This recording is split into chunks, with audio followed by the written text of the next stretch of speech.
raidījumais skatās. Labvakar, cienījamie Tukuma novada iedzīvotāji. Esam pavadījuši kārtējo domas sēdi. Īstenībā šomēnes atkal viņas bija divas. Domas sēdes bija divas, sākumā. Jā, bet nebija ārkārtas. Nebija ārkārtas. Viss bija kārtējās šomēnes. Pēdējā bija apstiprinātā darba kārtība ar 101 jautājumu. Jautājumu daudz. Viena no rekordsēdēm. Bijām iesnieguši vēl papildus 6 priekšlikumus kā papildu jautājumus. Diemžēl netika atbalstīti. Neviens no tiem netika atbalstīts šoreiz, jā. Bet varbūt tās tad par visu pēc kārtas. Pēc kārtas, jā, bet tādā koncentrētā veidā, lai jūs cienījamie skatītāji nebūtu garlaicīgi mūs klausīties un skatīties. Jā. Nu jā. Tad par tiem pašiem sākotnējiem 6 jautājumiem. Tātad tur bija jautājumi par to, komisijās un iedzīvotāju konsultīvajās padomēs, kurās bija iesniegti vairāk cilvēku iesniegumu motivēti ar to, ka viņi vēlas darboties šajās komisijās un konsultīvajās padomēs. Mūsu priekšlikums bija tas, kad palielināt komisiju. Ka atļaut darboties visiem iedzīvotājiem, kuri izteica vēlmi darboties Tukuma novada labā. Neskatoties uz iepriekš apstiprinātiem nolikumiem, ka nekas nav akmenī iekalts, ja, kā nolikumus var mainīt, un to cilvēku skaitu, kas palikās, teiksim, tā aiz borta, manuprāt, bija 26, ja? 26 kopā, jā. 26 cilvēki, neļauj 26 Tukuma novada iedzīvotājiem darboties Tukuma novada interesēs. Mūsuprāt, tas nebija tas pareizākais lēmums, bet diemžēl mūsu priekšlikumi netika ņemt vērā. Jo šie 26 bija tikai tie cilvēki, kas atbild visiem pārējiem nolikumos apstiprinātajām prasībām. Ja? Tāpatās tur bija vēl, kas palika aiz strīpas, tādi, kas nebija deklarēti attiecīgajās vietās un tā tālāk. Tos mēs pat neskaitījām šajā reizē tā kā iekšā. Mēs skaitījām tikai tos, kas atbild visiem pārējiem nosacījumiem, diemžēl. Diemžēl, jā. Un tie, kurus izvēlējās, kur darbosies tajās komisijās, jā, mēs izvēlējāmies ar balsošanas metodi, jā, iebalsojam. Jā, tie balsojumi arī, cik es pagaidām vēl skatos, var jau būt, tad, kad parādīsies domas protokols, kad tajā būs, bet šīs apvienotās komitejas protokolā pat neparādās tie balsojumi, kā mēs esam balsojuši. Jā. Tā kā, tas arī tāds stipri interesanti, par to arī mēs padiskutējām gan jau attīstības komitejā, gan arī nedaudz domas sēdē pieskārāmies pie tā, ka mēs jau nebijām pat noteikuši, ka šāds balsojums Jā, būs. Labi, tika izvēlēta šī metode, laba, slikta, viņa bija izvēlēta, mēs īpaši daudz neko neprotestējam un piedalījāmies šajā te procesā. Es teikšu godīgi, es biju pārliecināts diezgan par to, ka domas sēdē tomēr mēs nonāksim pie tā, ka ļausim cilvēkiem piedalīties. Jo nebija viņi miljons. Tur jau tā lieta, ka tiešām tur lielākais skaits, kas bija par daudz pieteikušies, bija Tukuma iedzīvotāju konsultatīvajā padomē. Tie bija plus 9 cilvēki. Ja mums iepriekšējā sasaukumā, ja nemaldos, lielākā šī konsultatīvā padoma bija cērēja ar 20 cilvēkiem sākotnēji. Cik nobeidza tai 4 gadē, tas ir cits jautājums. Tad šoreiz būtu 27 Tukumā iesākuši. Jebkurā brīdī ir iespēja atteikties un tā tālāk, bet tagad mēs neesam devuši šo. Bet vienalga, neskatoties uz šiem vēlēšanas rezultātiem, teiksim tā, aicinam visus interesantus Tukuma novada iedzīvotājus piedalīties šajās te padomēs, konsultatīvās padomēs, ņemt aktīvu dalību un izteikt savu viedokli. Jā, jo tās visas būs atvērtas, publiski pieejamas, tā kā uz viņām visām, vienalga, vai tā ir Tukuma pilsētā, vai tā ir Cērē, Engurē, Kandavā, vai jebkurā pagastā, kur darbojas konsultatīvā padome, uz šīm sēdēm jūs varat iet, droši izteikt savu viedokli un tādā veidā arī piedalīties. Jā, nebūs iespēja balsot, bet atceramies to, ka konsultatīvā padome ir ar konsultatīvu raksturu, un jebkurš jūsu arī ieteikums un viedoklis var tikt ņemts vērā vai nevar, vai netiek ņemts. Ja? Tas nav nekas tāds arī ar šausmīgu lēmumu spēku. Tāpēc vēlreiz aicinam piedalīties, ņemt dalību Tukuma novada dzīvē. Jā. Protams, ka daudz jautājumu mums bija. Lielais jautājums bija par budžetu. Budžetā lielos vilcienos ir tā, ka mums viss iet pēc plāna. Šobrīd arī izmaiņas liela cipari, bet tas ir saistīts ar Tukuma otrās vidusskolas manēžas būvniecības uzsākšanu. Cienījamie skatītāji, klausītāji, tika uzsākta manēža būvniecība. Ar to arī apsveica visus Tukuma novada iedzīvotājus, īpaši sporta saimnu. Nedaudz šobrīd būs jāpiecieš neērtības otrās vidusskolas, varbūt vecākiem un bērniem, lai nokļūtu uz skolu. Un būvniecības laikā, protams, jāsadzīvo arī ar kādiem trokšņiem un tā tālāk. Bet tas ir vajadzīgs visam novadam. Mērķis ir labs. Centīsimies viņu sasniegt. 2 gadu laikā, cik es sapratu. 27. gada. Jā, pirmais solis ir darīts. Lāpsta zemē ir iedurta. Un redzam to, ka arī Brīvības laukumā visi darbi notiek un iet uz priekšu. Izskatās jau, ka drīz varbūt tās varēs jau sākt braukt atkal pa garu universālu veikalu. Sen neesmu tur braucis, cenšos apbraukt. Es tur esmu katru dienu, principā, gan ar kājām, gan ar mašīnu. Bet katrā ziņā tur arī darbi iet uz priekšu. Tas priecē. Jo tiešām šī brīža neērtības rāda arī to, ka attīstība notiek. Tieši tā. Un mēs ejam, uzlabojumi tiek veikti. Šajā sēdē arī par attīstības projektiem runājam, tad atbalstījām projektu iesniegšanu ERAF fondu apguvēju vai līdzfinansējumam par kultūras nama renovāciju. Tur mums kopējās izmaksas ir pagaidām pēc kontroltāmas diezgan lielas. Tie ir 18 ar 8 miljoni. Un pagaidām atbalsta iespēja no ERAF fondiem mums ir 850 000, uz ko mēs piesakamies, ejam un skatāmies, vai mēs atbildīsim kritērijiem un to varēsim. Kā skaidroja mums arī bet apvienotajā komitejā priekšsēdētājs, tad šis ir solis, lai mēs varētu pēc tam paņemt kredītu. Par kredītiem runājot, arī budžetā pagaidām izskatās, vai tas, ko mums stāsta, kad viss ir labi, ka mēs turamies nosacītu rāmjos arī ar šiem lielajiem projektiem. Es gan godīgi neredzu, kur ir tie iepriekšējie projekti lielie, kas tagad mums beidzās, lai mums būtu atkal tik liels iespējas. Bet iespēja, šobrīd gribētos arī pateikt paldies katram, kas ir iesaistīts šajās projektos, kur virzīja uz priekšu arī sporta manēžu, kas virz uz priekšu kultūras namu projektu un mākslas un mūzikas skolas projektus. Paldies tiem cilvēkiem, kuri tur iesaistīti un dara savu darbu godam. Ja par mākslas un mūzikas skolu, tad tas arī nebija kā darba kārtībā, bet pēc sēdes izskanēja šī informācija par to, kad varētu būt iespējams izskatīt variantu pirkt klāt kādu ēku. Respektīvi šobrīd bija tāds variants, piedāvājums bija, bet sarunās ar deputātiem, sarunās ar vadību mēs tomēr, manuprāt, lēmām, ka paliekam pie mūsu īpašumiem, vai iespējams potenciāli mūsējiem.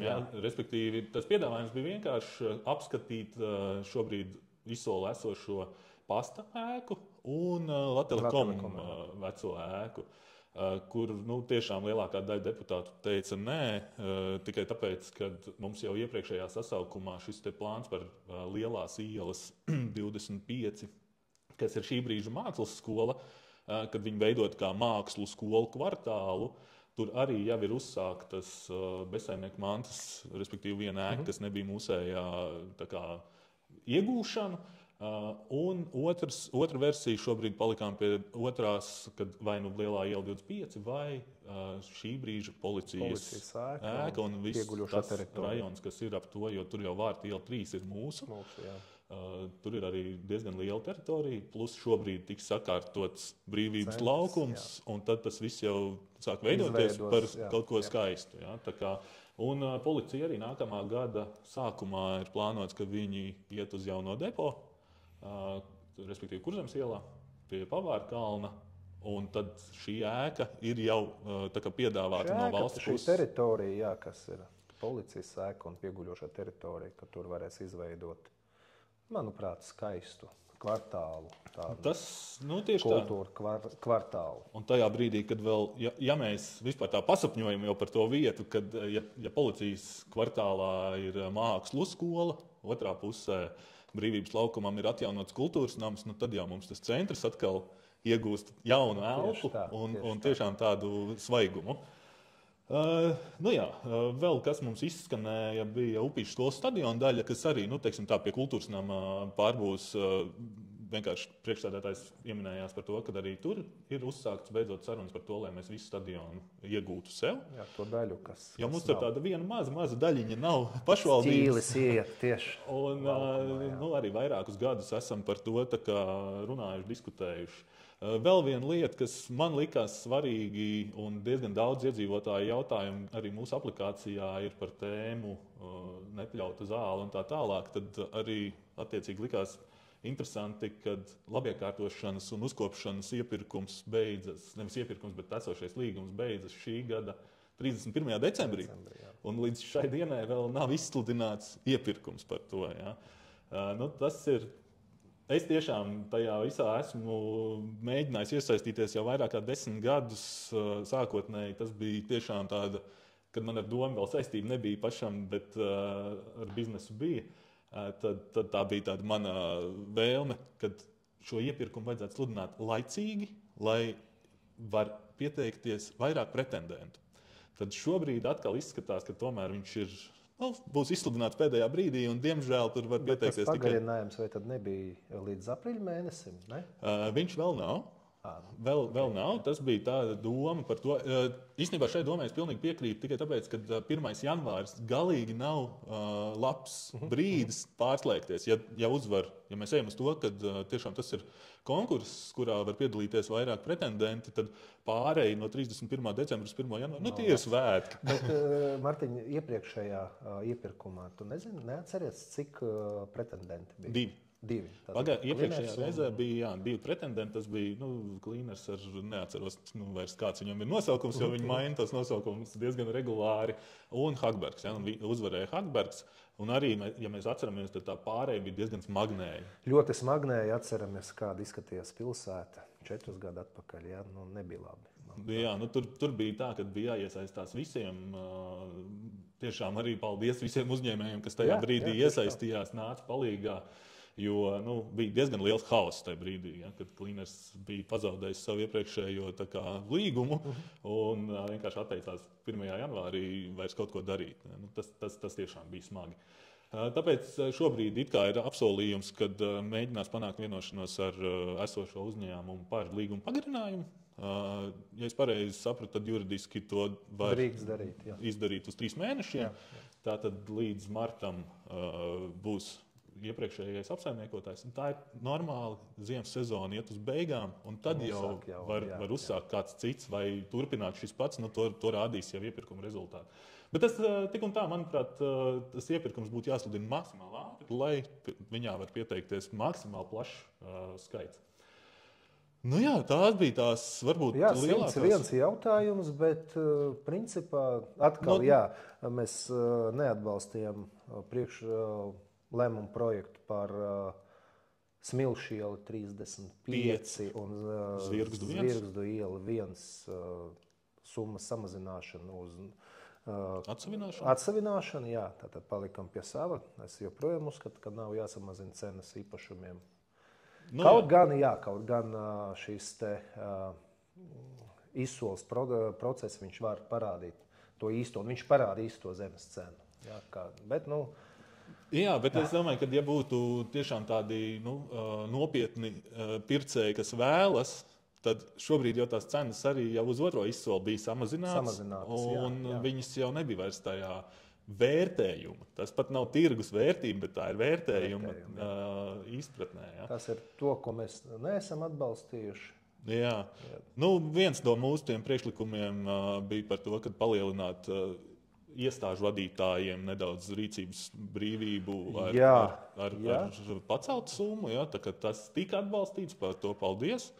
Tiešām paldies, un iestāžu vadītāju vārdā var pateikt paldies, ka šī summa ir palielināta līdz likumā noteiktai summai 4,999, iestāžu vadītāji. Bet, cik es sapratu, no jaunā gada mainīsies iepirkuma likums. Nu, skatīsimies. Es nezinu, uz kuru pusi neesmu redzējis. To tiešām es arī neesmu tajā iedziļinājies. Nezinu šobrīd, jo mēs jau redzam, kā šobrīd tur notiek mūsu valdības pusē arī. Ja, tā kā to nevaram mēs zināt, kas un kā mainīsies.